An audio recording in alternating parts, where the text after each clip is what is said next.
gamer. Welcome everybody to the latest installment of the SGO Developer Spotlight. My name is Mike Straw, I'm the managing editor at Sports Gamers Online, and with me today is the founder and lead developer of Access Football 19. I'm speaking with Danny Jugan. Danny, how are you? I'm doing well, thanks for having me. So we'll jump right into Access Football 19.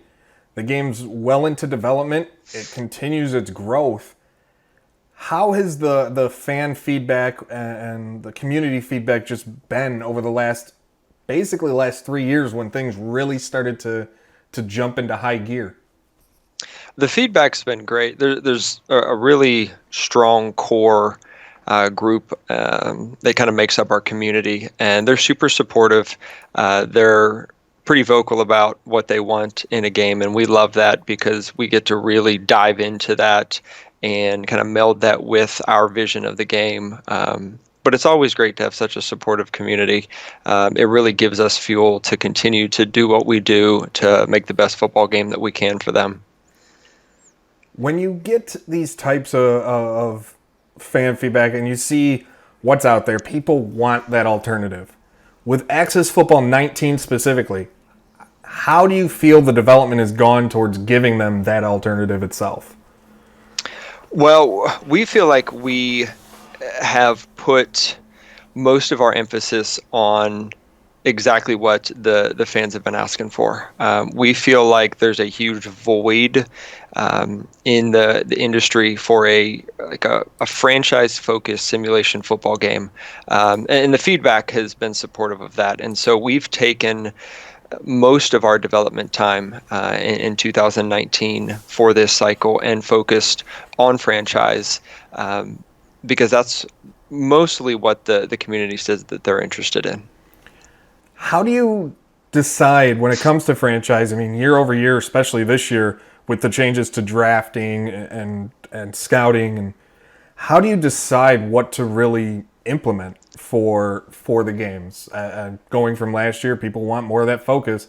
It's been said every year when I've talked to you guys over, I think this is year 3 or 4 now, the focus has been what our fans want. But how do you decide that, okay, this is what we're gonna pull in this year? So that's a good question, and it's tough because the community has really good ideas.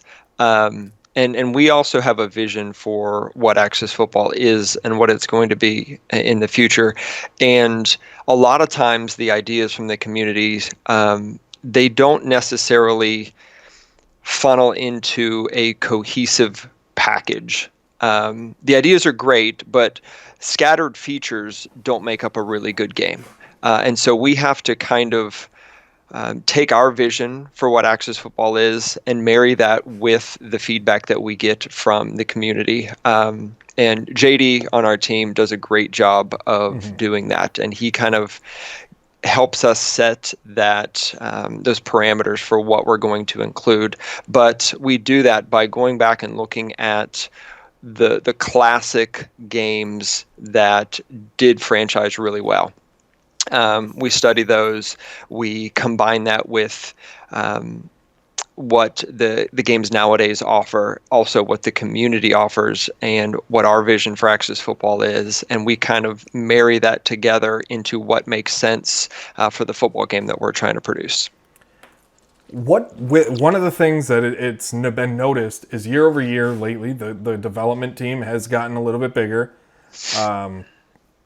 How do you go about when figuring out, okay, we can add to this now, and you're starting to build that team of really talented developers and artists to the Access Games studio? So one of the things that we've been really blessed to be able to do is expand our team, like you said. We have tried to make it no secret that we take a large majority of the revenue that we make from game sales, and we reinvest that back into the game. Part of that goes to purchase assets, but most of that goes to expand our team, because we feel like the best way to build our game is by building the people and the team that makes the game. And so we pull people on our team on a permanent basis rather than pulling out independent contractors or outsourcing it, because we feel like the quality of work that we get and the consistency is a lot better. So what we do is we kind of have a perfect idea of what a game development team looks like. It's got programmers or developers on it. It's got 3D modelers and animators on it. It's got product designers and product managers on it, and people that have the vision for what the game is. And this past year in 2019 is where we went out and we actually got two 3D modelers, environmental artists, and we didn't have those on the team previously. And those were areas of the game that weren't up to par with the other areas. And so we kind of look at what are the parts of our game that are really struggling. Gameplay traditionally hasn't been on par with just what users expect nowadays. And so grabbing an animator, grabbing somebody that can actually create what we need in order to improve gameplay was really important to us. So that's one of the things that we went out and did. Brand new stadiums, brand new environments, lots of little things that we were able to do by having someone on the team where we can just send a message, say, hey, can you work on this, rather than having to go through all of the hassle of finding somebody and then setting on a contract and all the negotiations that go on with that before the work even begins. Before we get into more general Access football, Access Football 19 specifically, the scouting, how did you go about determining maybe the logic, what you can get into, the logic as to generating players, how scouting impacts, how scouting impacts the type of results you get with the players you draft, and that type of, for lack of a better term, again, the logic of it all, because it seems simple, but at the end of the day, it becomes, I mean, it's still something that the AAA titles like Madden haven't fully figured out. How have you gone to make it a focal point of, we want to figure this out? So we know that it's really important, and we look at the fact that other games in the marketplace haven't perfected it yet as motivation for us to figure that out. That is one of the things that is my passion, kind of the AI behind the background. I was, before I decided to spend more of my time on Access Football, I was a couple papers short of finishing my PhD in artificial intelligence for games. And so that's kind of what my background is. That's what I try to focus on. And so what we did was we went back and we kind of had two main things that we wanted to focus on. We wanted to focus on realism. Like, what are the decisions that real scouts have to make? What are the decisions that GMs have to make? And how does that kind of play out? Because in a real setting with football, when you're scouting players, there's levels of uncertainty and there's margins for error that you have to take into account. Like, the more time you spend on a player, the more likely you are to know what you're getting, but you still don't know for sure. And so we wanted to capture that while still, and the other premise was making each decision that the user makes in-game matter. We didn't want it to be a series of buttons that you clicked or just kind of thoughtless going through menus and you're going to get the same result no matter what you do, and no matter what you input, you're always going to end up in this. So the game's not going to force you to that direction. And so we really wanted realism, and at the same time the decisions that the users were making through the process of looking at their team and saying, all right, we really need to focus on linebackers and offensive line. Those are the areas of our team that we meet. Now let's go into the scouting pool. And okay, we don't quite have the money for the scouting report like we'd like, or maybe we do have the money for it. And then we're going to use that information to see what regions we want to focus on. And then, my scout for the region that linebackers are great in this year, he's not very good. So I need to decide if I'm going to spend more money to go out and get a better scout. And, these are the players that we can scout, and I've only got so many scout points to spend. Do I want to make a risky decision and go with this guy because he's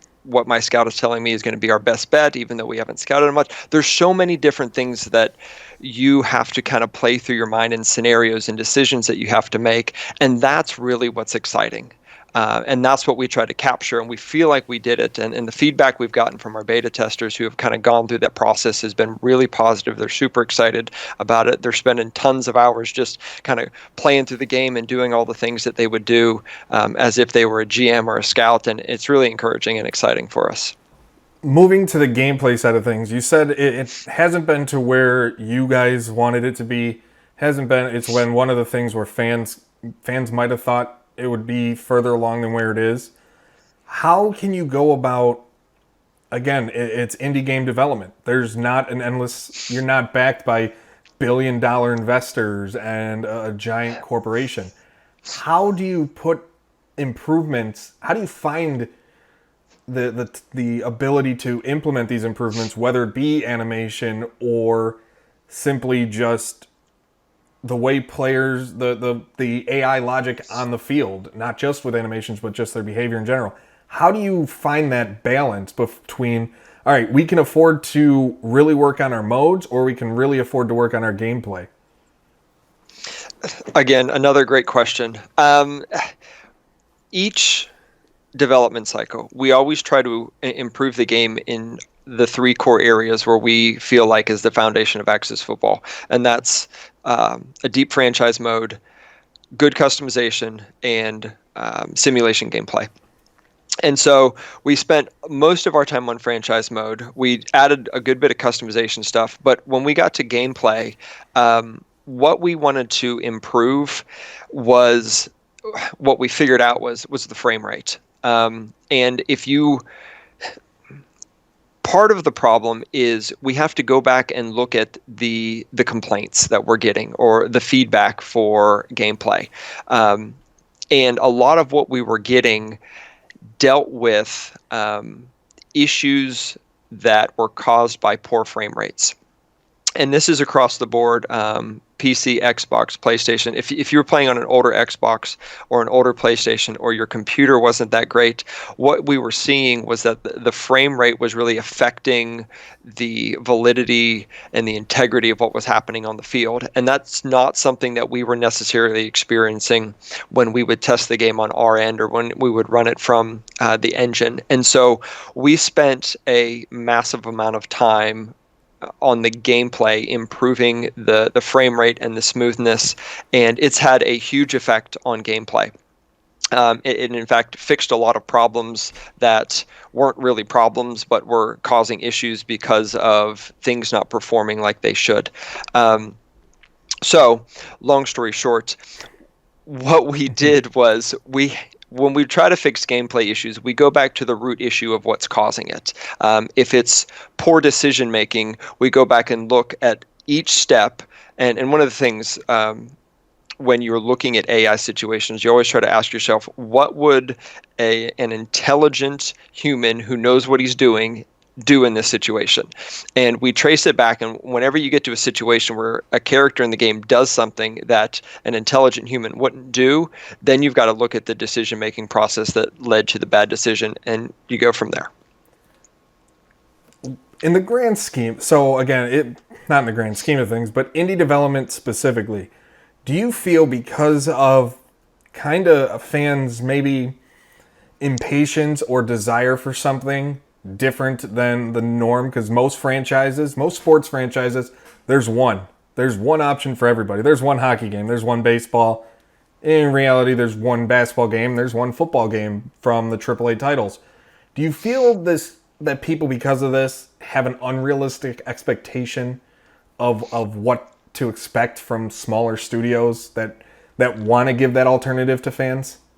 So I feel like people are grouped into two categories. There are the people that are educated on the simulation football side of things. They are aware of what it takes to actually make a game. And the feedback we get from them is very positive. It's very encouraging. It's very realistic. And then there are the people that don't seem to know what is involved and the level of complexity and difficulty that it takes to do what we are doing. And their feedback comes across as completely unrealistic. And oftentimes what they say isn't even helpful. Um, This game sucks. It doesn't look like anything. right. And we get it. Like, no one is more critical of our game than we are. We see it more than anybody else. We are looking at it every day. We see the flaws, even the ones that you guys don't see. We get it. And we take some of the feedback with a grain of salt. And I've been making games for probably 17 years at this point. I've developed really thick skin. And so it doesn't bother me when people trash it. I just wish they understood a little bit more about what we were capable of, because I feel like their feedback could be really important if they would take the time to elaborate a little bit more and provide feedback that was actually constructive or we could do something with. Yeah, rather than the whole, oh, his arm moves this stupid way. That sucks. Or this looks like it belongs on my Commodore. That was one of them. I remember reviewing the game last year, and one of the comments said it looks like it belongs on a Commodore 64. And I'm like, you clearly aren't old enough to remember what a Commodore 64 looked like, so you're wrong. Right. How do you deal, like you talked about, you take some of it with a grain of salt, but how do you yourself and then get your team to deal with these, the criticisms of the ones who not aren't constructive, the ones who tell you flat out that this is stupid and they don't give you any reason. They just look to be negative all the time on things. So there's a level of emotional maturity that comes with making games that you kind of have to just let some of the stuff slide off. But I will say that that's a lot easier to do when you've got such a great community like we do behind us. There are so many people that are encouraging. There are so many people that give up their time to help improve the game, that it makes it really easy for us to say, you know what, those people, and they're out there, and they're people that just want to be haters and troll on you, and it's just going to happen no matter what you do. It's easy for us to kind of tune them out because we've got such a great community behind us. So we're going to move on to, we got a few questions from our viewers on our Twitter at SportsGamersOn and our Facebook, facebook.com/SportsGamersOnline. And the first question asks, is football, because of how long you've been in the industry, is football the hardest game to replicate? Yes. I've made a lot of different sports games. It is the most difficult. And I will say it is the most difficult because the level of complexity. First of all, there's more people on a football field than you have in just about any other sport, and so that's challenging. And the way the players interact makes it super difficult. You take baseball, for example. Players don't collide in baseball nearly as often. Yeah. And oftentimes it's the player collisions that don't look super awesome. Or are the most difficult to replicate. And the level of complexity that goes along with football is also way above what other sports are. Just the speed of the game is difficult to replicate. My kids play a lot of like rec sports, and so I've coached football, soccer, basketball, baseball, all of them. And the level of understanding and the level of practice that goes into football is way above anything else. And so in order to try to replicate that on the field is really difficult, especially because when one of the players isn't doing the right thing, it's really noticeable. So yeah, I 100%, it's the hardest sport that, in my experience, and I've done a good bit, it's the hardest sport that I've had to replicate. Next question is, when do you decide on what gets cut off for the year's installment as far as features and improvements? So we're getting better about that. We're kind of planning our development cycle out a year in advance, just because we're learning more about what we can accomplish, and as our team grows, we can kind of spread stuff out. Um, Traditionally, we kind of get as much done up until the point where we realize that we need to cut it off and start working on certifications and that sort of thing. But we try to prioritize the features that we really want to get in first. So, for example, 2020, after we release this year, we really want to work on gameplay. Like little cutscenes afterwards, camera transitions, just making the playing of the game more enjoyable and more immersive. That's one of the things that we really want to do, in addition to just making the gameplay better. And so we'll kind of get that in first. But one of the things that's been difficult is, and I'm sure those of you listening to this, and Mike, you're even aware of this, it took us so long to get Xbox and then finally PlayStation released. Like we released PlayStation like 4 months ago after football season was over, just because it takes so long to go through the certification process, and that really eats into our development cycle. But now that we've done it, this year should be much smoother, we're hoping. And so that gives us a much longer time to get it finished.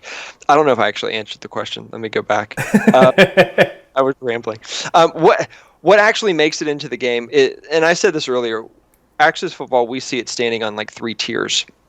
There's gameplay, there's franchise mode, there's customization. We want to make sure that we are adding significant features in each of those 3 areas, because there are players that approach the game and look for one of those areas more than the others. There are franchise guys, there are gameplay guys, there's guys that just want to mod the heck out of the game and make their own league and their own teams and all that sort of stuff. And so we want to really provide features for those guys. And so we make sure that when we look at this is what we want to accomplish big picture in 2020, and we have 2 and 3 year plans as we go out, but we want to make sure that those features hit those 3 areas, so that our game doesn't become lopsided. You bring up the certs, and that actually leads into the next question. What I don't know how much you can get into it, so this question might be kind of pointless. But what goes into getting certified for Xbox and PlayStation, and especially what led to the delay? Like I know a lot of it has to do with it's a lot of nitpickiness, of one little thing can be out of place and they won't be happy. But for those who don't know, and the look on your face kind of says it all. So I've done a lot of things.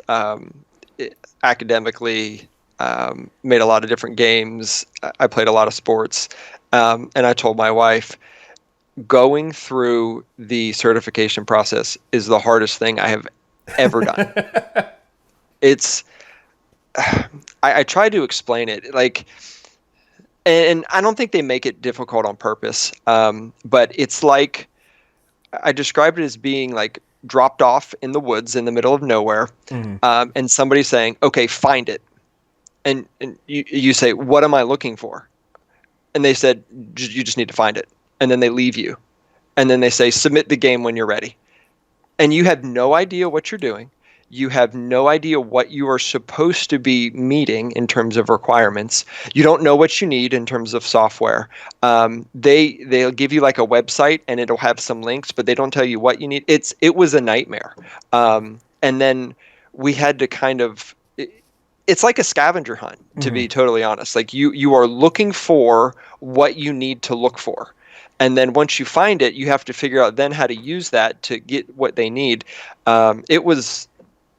It's like walking around in the dark, blindfolded. But we did it.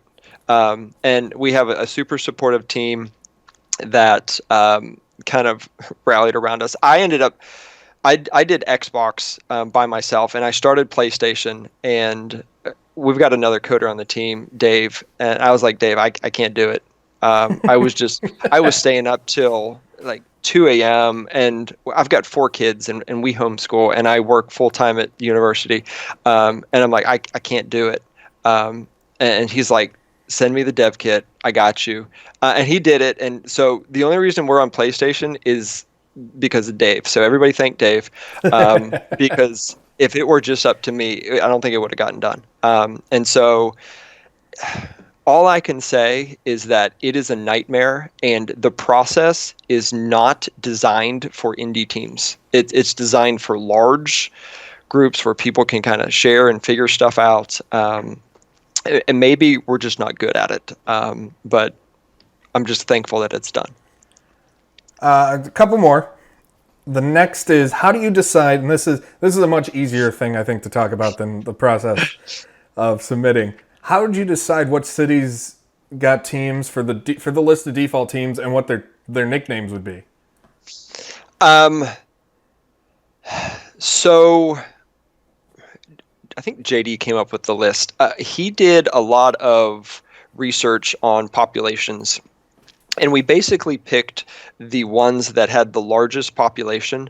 And then when we added four, so we have 36 teams in our base. We took out some of them, like Jacksonville doesn't have a team. And we took out some of the other ones that don't have teams.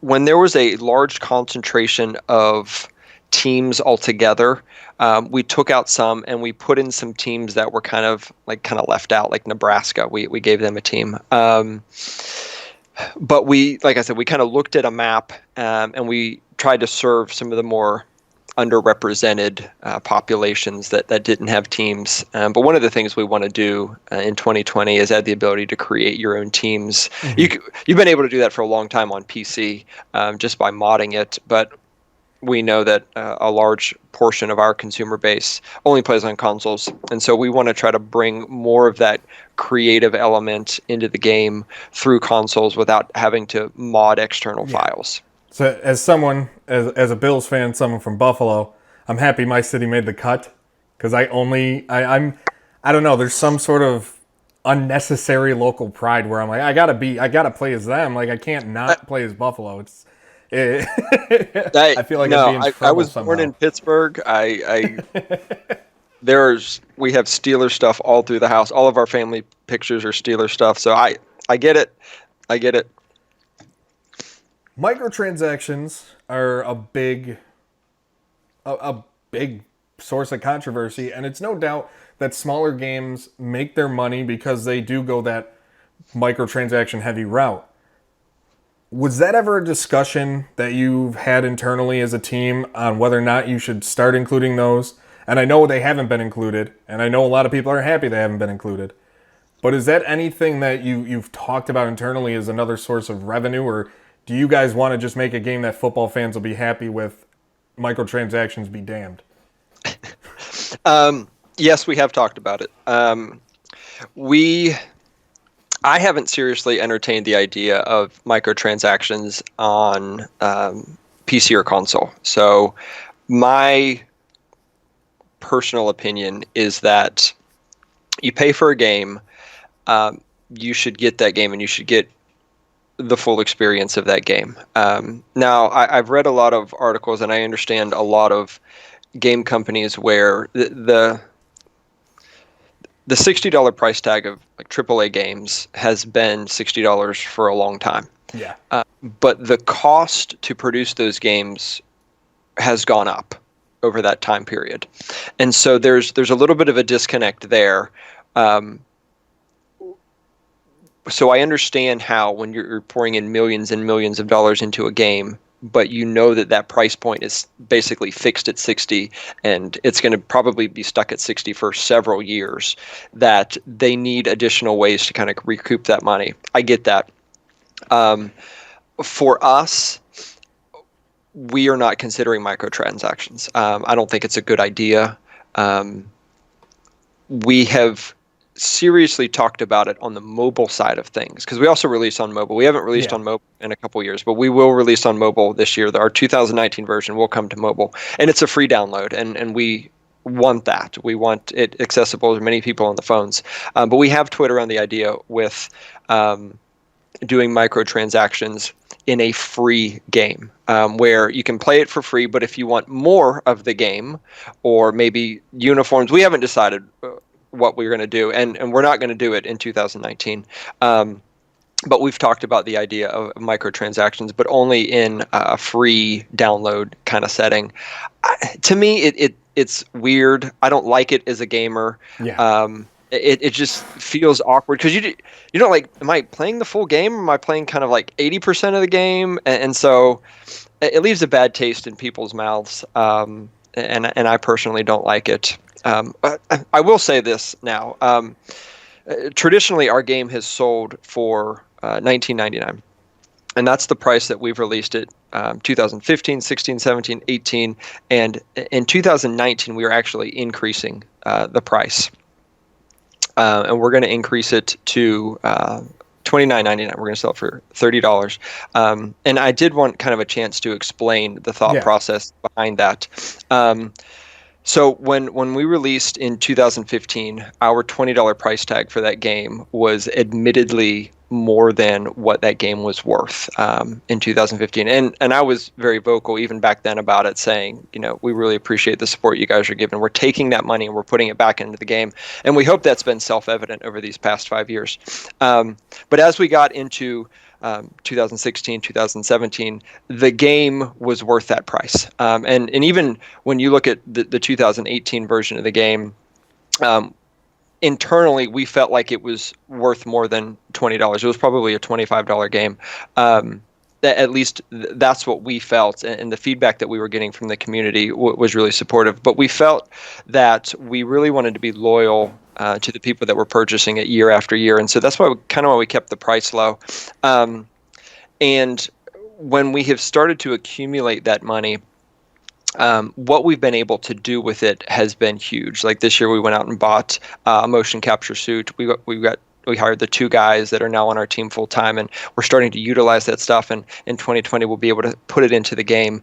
But the bottom line is our 2019 version of the game is very much a $30 game. Mm-hmm. The franchise mode is fantastic. It's super deep. You'll be able to take hours and hours and hours if you want to, and just dive into franchise mode and play. Our gameplay has improved significantly, and like I said, long story short, it's worth $30 now.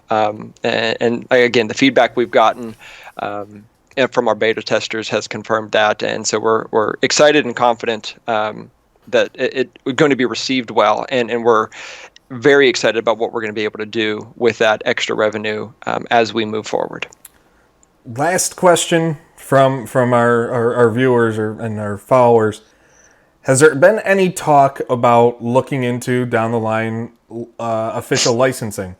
This question specifically asked, would Axis get into the XFL game? And I'm just going to assume that meant licensing in general, but they specifically wanted to know the XFL game. But who knows if that league, based on what happened this year with the other league, who knows? So I can share this now, that I was talking personally with with Tom Dundon, who is or was the guy that stepped in and ran the Alliance of American Football. He and I text back and forth. We talked on the phone a few times, and we were this close to a licensing deal with the AAF right before it fell apart. Went under, yeah. Yeah, which that upset me so much. I was all on board. I mean, at the end of the day, I'm a diehard football fan, so I watched, and it was nice to have a league to watch where I had no rooting interest, so I can just enjoy football and not have a heart attack every single day. I couldn't agree more. That's exactly the way that I felt. And we were really excited about just the opportunity to be able to bring an officially licensed product to the gaming industry.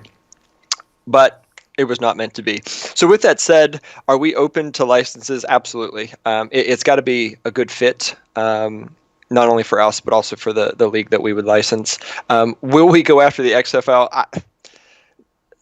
It remains to be seen. I would be very surprised if, I won't speculate, but all I will say is that Vince McMahon, who's obviously connected to the wrestling scene, we know who makes their football game or their wrestling game. So we'll see what happens there. But there's been a lot of speculation on that. And I mean, rightfully so. You put two and two together, it makes sense. And especially because it's a league that actually has the money in it. Seeing as Mm-hmm. what he's been selling stock, because I follow stock all the time, and it's one of those Yep. things I love to follow. Seeing as the amount of money he sold off of his WWE shares to put to the XFL, I'm like, they'll at least make it through a year. Yeah. Well, and that was one of the sad things about the Alliance of American Football. I feel like the AAF had a shot. It was Like if there. they just had, if somebody could have funded it for a couple years and let them get a little bit of a following, I think it could have been something. I It's couldn't so agree silly more. that they just ran out of money. Like I think it I would don't have know. been better too had they actually had more games on network television, because the hype was strong when it was on CBS the first week. Yep. It was there, and then week two, everybody's like, "Oh, it's on TNT and the internet," and no one. At the end of the day, people go to network television to watch football. Right. It just makes sense. It's a reason why Fox, CBS, and NBC have the highest ratings all throughout the year. Yep. And it Absolutely. would have been nice again, but it's disappointing to see what happened. So now that's a whole nother wormhole, though. Definitely. So, Danny, thank you so much for doing this. I know I appreciate it. Everybody listening appreciates it. Where can our fans get more information for Access Football 19? So the best way is to follow us on Twitter or at Access Football. We're also on Facebook, facebook.com/Access Games there. We post our updates there. Every now and then we'll post a video to YouTube. And you can also subscribe to our newsletter. If you go to accessleague.com and then scroll down to the bottom, you can sign up for our newsletter, and we'll send out blasts there. And SGO also does a great job of covering what we've got, so make sure you give you guys a follow as well. One last thing. When's the game coming out? I would love to have a specific answer. So here's, and I can be honest with you guys. Here's our timeline. So the game is done. I've got a couple things that I'm fixing tomorrow, and then we are actively working on certification. So I'm handling Steam and Xbox. Dave is taking care of PlayStation. We're working simultaneously this year, which is what the goal is. We're hoping for a synchronized release on PC and console. And so we are hoping to submit to Xbox and PlayStation within about 10 or 14 days. And that'll give us 2 or 3 weeks to fix any issues, resubmit if necessary, and barring any unforeseen issues, we're hoping to release kind of in the middle of September. Don't hold me to that. Like I said before, they can be nitpicky about all kind of random stuff. They could all of a sudden decide to change their requirements. The stuff that we wrote last year might not work this year. Who knows? And so I'm just being as transparent as I can with what we know at this point. And so that's where we are, hoping for middle of September, PC, Xbox, PlayStation release. We will, like we did last year, keep you guys posted through our Twitter account, just saying, hey, we submitted, we're waiting to hear back. Hey, we heard back, we're approved. Hey, we heard back, we got to resubmit. What we know, we'll share with you guys. Perfect. Thank you again, Danny. I appreciate you taking the time. Again, we appreciate everything you do. Can't wait to play Access Football 19. Well, thanks everybody for your support, and thanks again for having me. It was a pleasure.